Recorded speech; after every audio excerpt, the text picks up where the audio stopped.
Live from Santa Monica, it's the talk show everybody's talking about.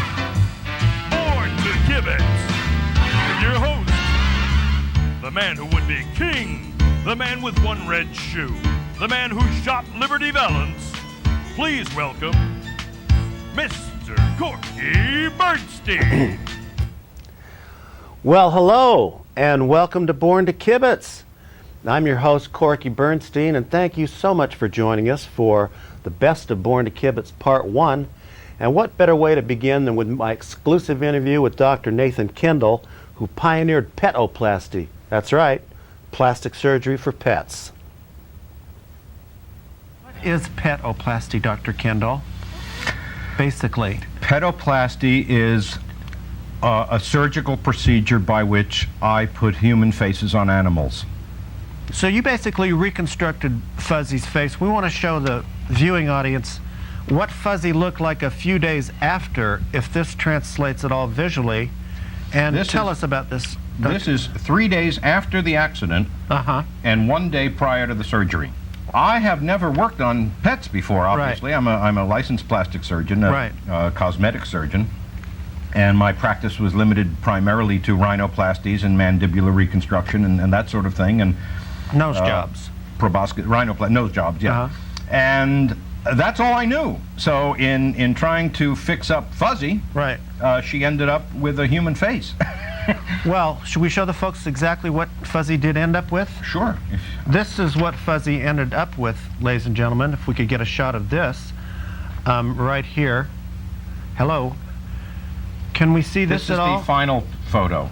This is the final photo right here? This was it, right here, this one. And were people alarmed? What did they say? What was the reaction when they saw this photo of Fuzzy? The first reaction was, oh, how human she looks. Who did she look like? The second reaction was, she looks just like Althea Parsons, who was the hostess at the Pancake House up on Route 89. Isn't that amazing? Yeah, so.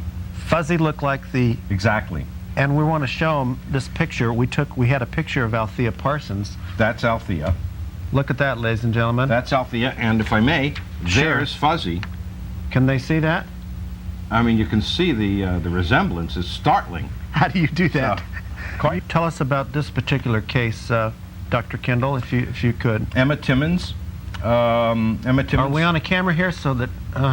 Emma Timmons wanted me, this is a switch now, wanted me to work on her so that she would resemble her poodle rather than work on the poodle. The other way around. Now this I had never even considered before. And, amazing. And I actually looked into it, but realized with the hair plug follicle implants and all of that kind of thing, it would have taken months and months, and the cost ended up being prohibitive. So I passed on that. You've got this territory covered. This is really virgin territory for you, right? Your ability to work on pets.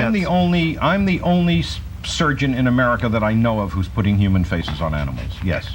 What about this one right here? Tell us about this, Dr. KENDELL. This is a diseased rabbit that someone said it was a rabbit with a hair lip. Not diseased. He's a slight deformity.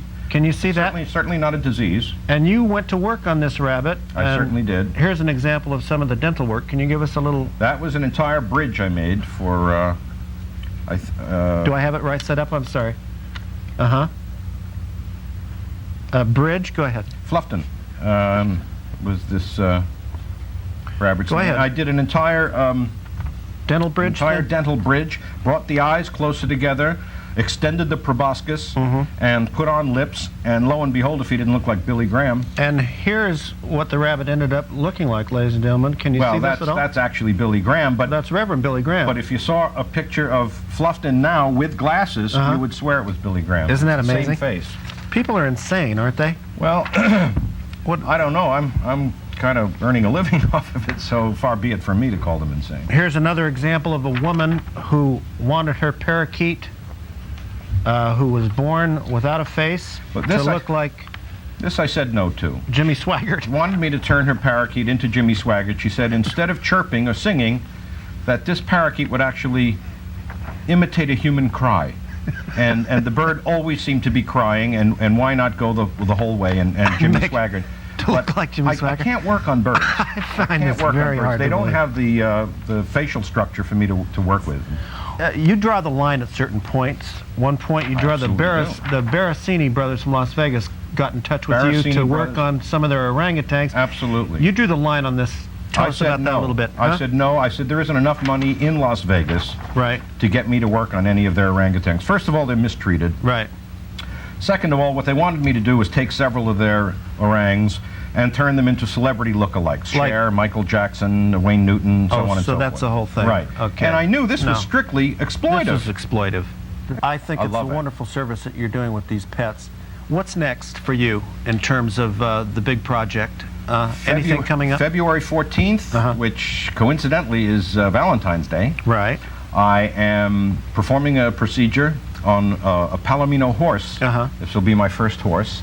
And I'm turning this horse into Daryl Hannah.